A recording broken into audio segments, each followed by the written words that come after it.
This is another lovely design in Arranmore Light. It's called North Row by Holly Yo. It's in our shade called Riveresque.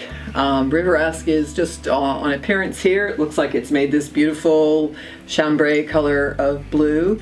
But if you looked at what went into making the yarn to create this, you would see something that was totally transformed once it became into this garment. And I happen to have a sample here, which is this bat as it comes off the carding machine before it then goes on to spinning.